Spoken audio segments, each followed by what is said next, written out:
ले ये जरा सी रोटी खा ले। नहीं माँ मैं नहीं खा सकती, लेट हो रहा है। अरे बस एक रोटी खा लेना। रहने दो ना माँ, आपकी रोटी के चक्कर में अगर मेरी बस छूट गई ना तो बॉस मुझे कच्चा चबा जाएंगे। अच्छा बाबा ठीक है, ये ले, ये रोल बना दिया है मैंने, इसे तो हाथ में पकड़ सकती है ना। हाँ जल्दी लाओ, मैं जा रही हूँ, बाय माँ।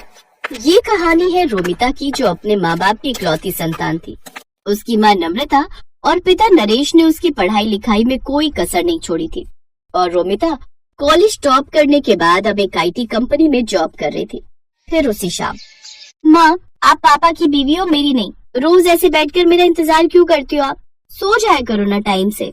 जब तू माँ बनेगी ना तब तुझे मालूम चलेगा कि अपने बच्चे को देखे बिना माँ की आंखें नहीं लगती। अच्छा पर पहले मेरी शादी तो करवाओ या ऐसे ही माँ बन जाओ, बताओ। रुक बदमाश कहीं की, अभी बताती हूँ तुझे। रोमिता हंसते हुए अपने कमरे की तरफ जाने लगी, तभी उसके पापा सामने पड़ गए और फिर, अरे अरे क्या हो रहा है भाई? कुछ नहीं पापा, मैंने माँ से कहा कि मेरा हलवा खाने का मन है, तो देखो ना माँ मुझे मारने आ रही है। क्या नम्रता, हलवाई तो मांग रही है, बना दो ना उसके लिए, इसमें इतना गुस्सा करने की क्या बात है? रोमिता अपने परिवार की जान थी। वक्त ऐसे ही हंसते खेलते गुजर रहा था और फिर एक दिन, नम्रता जरा इधर आओ। क्या हुआ जी? अरे वो लखनऊ वाले मौसा जी है ना? हाँ हाँ, क्या हुआ उन्हें? उन्हें कुछ नहीं हुआ, उनका फोन आया था, रोमिता के लिए एक रिश्ता बताया। कह रहे थे कि खुले विचारों वाला परिवार है, उन्हें लड़की के जॉब करने पर भी कोई आपत्ति नहीं है, और सबसे बड़ी बात वो लोग इसी शहर में रहते हैं। अरे वाह, ये तो बहुत अच्छा रहेगा। क्या अच्छा रहेगा माँ? मुझे नहीं करनी शादी वादी। क्यों भाई, क्यों नहीं करनी शादी तुम्हें? मैं चली जाऊंगी तो आप दोनों का ख्याल कौन रखेगा? तुम रखोगी और कौन रखेगा? अभी तो हमारे हाथ पैर चल रहे हैं, जब हम बूढ़े हो जाएं तो हमसे मिलने आते रहना, और क्या। नहीं पापा, पता नहीं कैसे होंगे वो ससुराल वाले, मुझे कहीं नहीं जाना। ऐसा नहीं कहते पगली, बिटिया तो पराया धन होती है, एक न एक दिन तो उसे ससुराल जाना ही पड़ता है। और पता है जिस जगह से रिश्ता आया है ना, उन्हें तेरे जॉब करने से कोई दिक्कत नहीं है, और तो और वो भी इसी शहर में रहते हैं, तो तुझे जॉब बदलनी भी नहीं पड़ेगी। अब बताओ, अब इससे बढ़कर और क्या चाहिए? रोमिता भी यही चाहती थी कि शादी के बाद भी वो जॉब करती रहे, तो काफी मान मनोबल के बाद उसने इस रिश्ते के लिए हाँ कर दी। और कुछ दिन बाद रोमिता शादी करके रंजीत के घर आ गई। रंजीत एक फैक्ट्री में मैनेजर था। घर में उसके माँ पिता और एक बहन थी जिसकी शादी अभी नहीं हुई थी। और फिर, बहुत किस्मत वाली हो तुम जो तुम्हें हमारे जैसा परिवार मिला। अरे मेरे रंजीत के लिए तो लड़कियों की लाइन लगी हुई थी। अब वैसे ये बताओ, तुम कहाँ जॉब करती हो? मतलब कि तुम्हारा ऑफिस कितना दूर है यहाँ से? मम्मी मैं नेस्टेक कंपनी में सॉफ्टवेयर इंजीनियर हूँ, मेरा ऑफिस यहाँ से ज्यादा दूर नहीं है। अच्छा अच्छा, मेरा रंजीत तो हर महीने 30,000 रुपए कमाता है। वैसे तुम्हारी तनख्वाह कितनी है? 10-15 हजार तो मिल जाते हैं कि नहीं? मम्मी जी सब कट कटा के करीब 40,000 आ जाते हैं। इतना सुनते ही कमला चुप हो गई। रोमिता के जवाब ने उसका घमंड तोड़ दिया था। वो आगे कुछ न कह सकी और वहाँ से चली गई।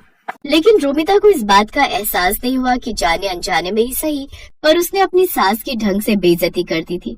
फिर अगले दिन रोमिता सुबह जल्दी उठी और अपना टिफिन पैक करने लगी। ठीक उसी वक्त कमला वहाँ आई और बोली, अरे बहू इतनी सुबह तैयार होकर कहाँ जा रही हो? मम्मी जी शादी के लिए बस कल तक की लीव मिली थी मुझे, तो आज से मुझे ऑफिस जाना होगा। अच्छा, और लौटोगी कब तक? शाम को 6-7 बजे तक। ये कहकर रोमिता वहाँ से निकल गई।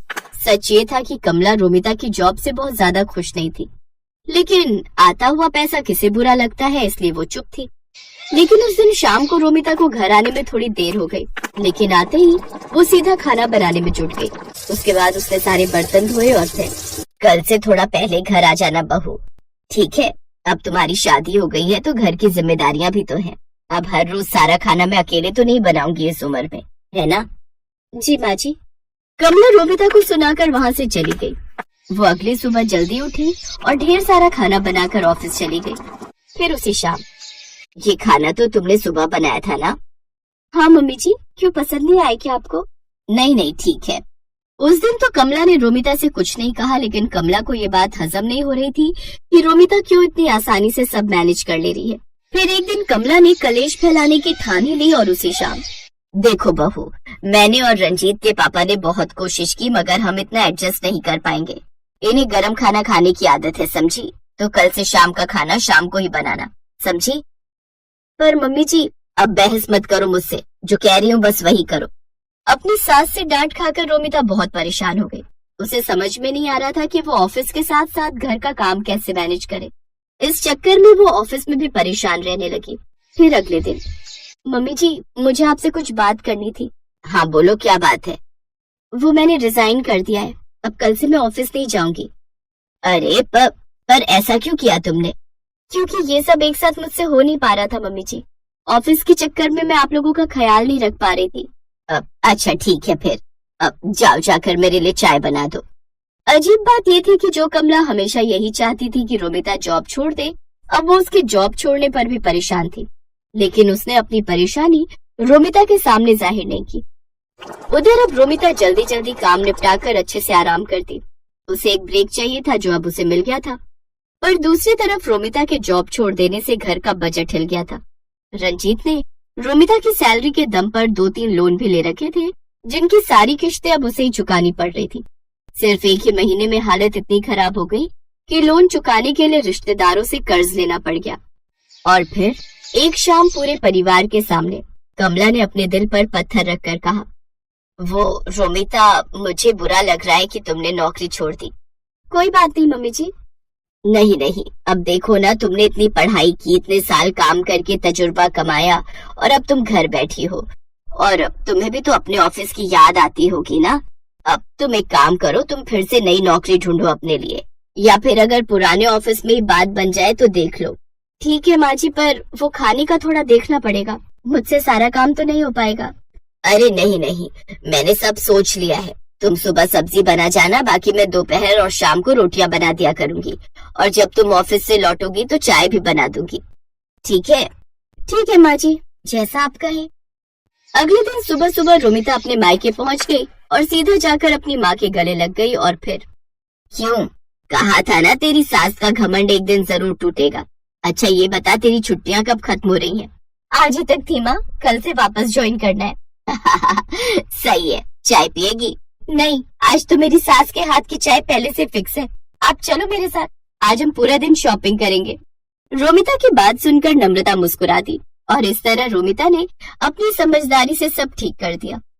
सुबह सुबह खाना बनाकर वो घर के प्रति अपनी जिम्मेदारी भी पूरी कर रही थी, और पैसे कमाकर घर के बजट को भी संभाल रही थी।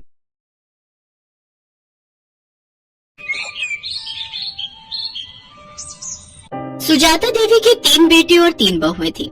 2 बहुएं रेखा और उमा अमीर घर से आई थी, जबकि सबसे छोटी बहू कोमल गरीब घर की थी। इसीलिए सुजाता देवी अपनी दोनों बहू रेखा और उमा के साथ ज्यादा अच्छा व्यवहार करती थी, पर अपनी छोटी बहू कोमल को वो कुछ नहीं समझती थी। इसीलिए रेखा और उमा भी अपनी देवरानी कोमल की हर समय इंसल्ट ही करती रहती थी। माँ जी देखिए ना, कोमल तो बिल्कुल गरीबों वाली हरकतें करती है। दाल में घी ऐसे डाला है मानो उबली हुई दाल ही हो बिना तड़के की। और रोटी तो देखिए माँ जी, रोटी में घी भी नहीं लगाया, सूखी रोटी आगे रख दी। कोमल इधर आ, मैं तुझे अभी बताती हूँ। अरे तू गरीब घर से आई है तो तू हमें भी गरीब समझने लगी है क्या? जब घर में किसी चीज की कोई कमी नहीं है तो तू इतनी कंजूसी क्यों करती है? हाँ, आज तूने खाने में देसी घी क्यों नहीं डाला? माँ जी देसी घी खत्म हो गया है, जो था वो मैंने यूज कर लिया। माँ जी अभी 2 दिन पहले ही तो देसी घी आया था, इतनी जल्दी इसने खत्म भी कर दिया। कहीं ये देसी घी खुद तो नहीं खा जाती? क्योंकि इसने मायके में तो कभी देसी घी खाया ही नहीं होगा। नहीं माँ जी, घी तो रखा था, पर कल रेखा भाभी और उमा भाभी ने मुझे पिन्नियाँ बनाने के लिए बोला था, तो सारा घी पिन्नियाँ बनाने में ही लग गया। अरे अब तू मेरी बहुओं के खाने पर भी नजर लगाएगी? तेरी इतनी हिम्मत? अरे तू गरीब घर की है, इसीलिए तू ऐसी हरकतें करती है। चल जा यहाँ से। रेखा बहू, लाला को फोन कर दे, नौकर के हाथ 5 किलो देसी घी भिजवा देंगे। कोमल रोती हुई रसोई में चली जाती है। उससे अक्सर ही ऐसे अपमान सहने पड़ते थे। नया साल आने वाला था, घर में नए साल की पार्टी की तैयारी चल रही थी। रेखा और उमा दोनों ने ही अपने मायके वालों को नए साल की पार्टी के लिए इनवाइट किया हुआ था। बस कोमल के ही मायके वाले रह गए थे। माँ जी हमने अपने अपने घर में तो सबको बोल दिया है नए साल पर आने के लिए, पर कोमल के घर वालों को बोलना भी रह गया है। कैसे करना है फिर? अरे छोड़ो ना, उन भिखारियों को बुलाने की क्या जरूरत है। पार्टी में तुम दोनों के घर से सब लोग आ जाएंगे। अब तुम्हारे मायके वालों में और कोमल के मायके वालों में बहुत फर्क है। नहीं माँ जी, ऐसा मत कीजिए। मैं तो कहती हूँ इसके मायके वालों को बुला ही लेते हैं। सबके सामने उनका ऐसा अपमान करेंगे कि हमेशा याद रखेंगी। कान इधर लाइए, मैं आप सबको समझाती हूँ। रेखा और उमा अपनी सास के साथ मिलकर कोमल के मायके वालों को अपमानित करने की योजना बनाती है। बहू, घर में नए साल की पार्टी है। रेखा और उमा के मायके वाले भी आ रहे हैं, तो मैं चाहती हूँ कि तुम भी अपने मायके वालों को न्योता दे दो। इस बार नया साल हम सब मिलकर मनाएंगे। जी माँ जी, मैं फोन कर देती हूँ। अब आएगा मजा, आने दो इसके मायके वालों को। कोमल को जरा सी भी भनक नहीं थी कि उसकी पीठ पीछे उसकी सास और जेठानियां उसके खिलाफ क्या षड्यंत्र रच रही है। 31 दिसंबर का दिन आ जाता है। कोमल के ससुराल में पार्टी की तैयारी चल रही थी। रेखा और उमा के मायके वाले आने शुरू हो गए थे। रेखा और उमा ने रसोई में घुसकर तक नहीं देखा। वो तो अपने मायके वालों के साथ ही बातों में लगी हुई थी। कोमल बहू, मेहमानों को पकवान परोस दिए ना? अच्छे से घी मिर्च मसाले बढ़िया डाले हैं ना? कोई कंजूसी मत करना। मेहमान खुश होकर जाने चाहिए। और तुम्हारे माता पिता भाई बहन सब कहाँ रह गए? बड़ी देर कर दी उन्होंने आने में। वो लोग भी समय पर आ जाते तो पार्टी का मजा ले लेते। जी माँ जी, मैंने सबको खाना परोस दिया है और वो मम्मी से मेरी बात हुई थी, बस पहुँचने वाले हैं। तभी कोमल के मम्मी पापा और भाई बहन आ जाते हैं। नमस्ते जी, नमस्ते। आओ आओ, बड़ी देर कर दी आप सबने आने में। आज 31 दिसंबर की वजह से बहुत भीड़ थी, ऑटो भी नहीं मिल रहा था। बड़ी मुश्किल से ऑटो मिला तो हम पहुँचे हैं। हाँ, मैं तो भूल ही गई थी। वो रेखा बहू और उमा बहू के घर वाले गाड़ी से आए हैं ना, तो मुझे आप लोगों का ध्यान ही नहीं रहा कि आप लोगों के पास तो गाड़ी ही नहीं है।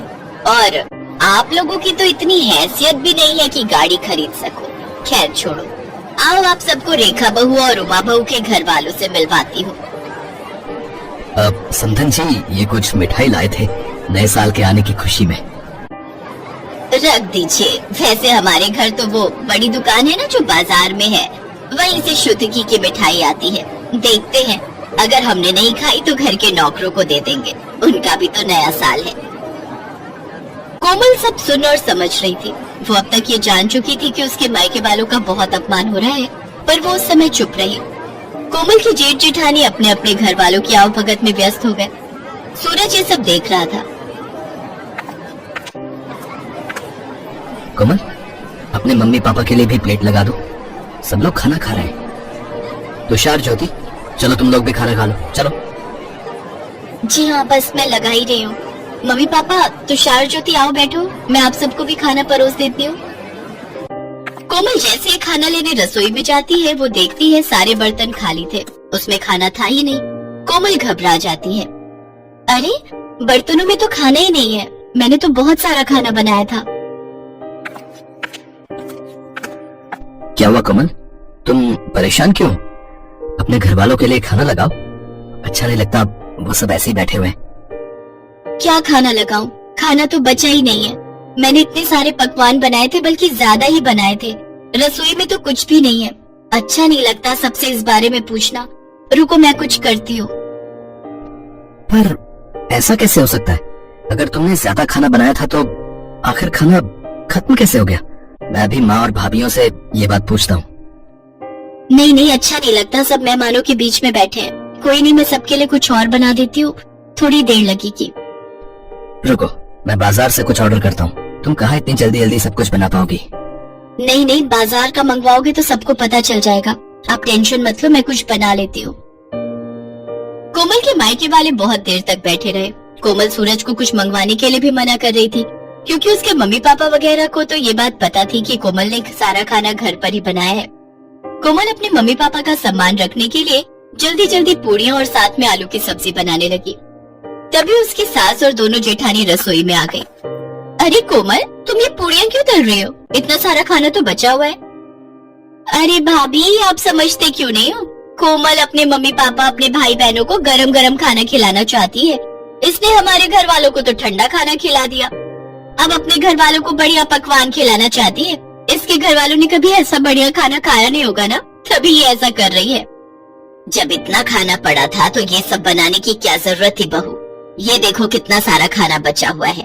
ये थोड़ी है कि हम अच्छे खासे पैसे वाले हैं तो खाने की बर्बादी करें। माँ जी, थोड़ी देर पहले तक ये खाना नहीं था। रसोई में सारे बर्तन खाली थे। मुझे नहीं पता था कि भाभीयों ने सारा खाना कमरे में रखा हुआ है। मुझे सब समझ आ गया है माँ जी। मैं चाहे जितना मर्जी आप लोगों के लिए कर लूं, पर आप लोग जानबूझकर मुझे अपमानित करना हमेशा से ही चाहते हो। कमरे में मेरे मम्मी पापा और मेरे भाई बहन बैठे हुए हैं। अब मेरा मन नहीं है कि मैं इस घर में रुकूं। मैं उन लोगों के साथ अपने घर जा रही हूँ, अपनी माँ के घर। मुझे तो ऐसा लगता है कि यहाँ पर कोई मेरा अपना है ही नहीं। सूरज जी, मैं यहाँ नहीं रुक सकती। जहाँ इज्जत नहीं हो वहाँ से चले जाना ही अच्छा है। रुको कोमल, तुम अकेली नहीं जाओगी, मैं भी तुम्हारे साथ चलूंगा। अब हम यहाँ रहेंगे ही नहीं। जहाँ मेरी पत्नी की इज्जत नहीं, वहाँ मैं भी नहीं रह सकता। मैं भी कब से अपने आप को रोक कर बैठा था। अरे सूरज, ऐसा नहीं कहते। कोई बात नहीं, छोटी छोटी बातें होती रहती हैं। कोमल, गुस्सा थोक दो। और मैं आप सब भी नए साल के दिन इस तरह की हरकतें करके घर में क्यों सबका मूड खराब कर रहे हो? कोमल शांत हो जाओ, अभी मेहमान चले जाएंगे, उसके बाद हम कल बात करेंगे। कोमल की सास और जेठानियां यही सोच रही थी कि शायद उन्होंने कुछ ज्यादा ही गलत कर दिया, पर अब बहुत देर हो चुकी थी। सूरज और कोमल ने अलग रहने का फैसला कर लिया और कुछ ही दिनों बाद वे दोनों अलग रहने चले गए। कोमल की सास और जेठानियों को बाद में खुद पर पछतावा होने लगा, क्योंकि कोमल के रहते उन्हें कोई काम ही नहीं करना पड़ता था। पर कोमल के जाने के बाद उनके सिर पर घर की सारी जिम्मेदारी आ गई और उन्होंने कोमल जैसी अच्छे स्वभाव वाली बहू का साथ खो दिया। कोमल अपने पति सूरज के साथ अपने छोटे से घर में सुकून से नए साल में नई जिंदगी की शुरुआत करती है।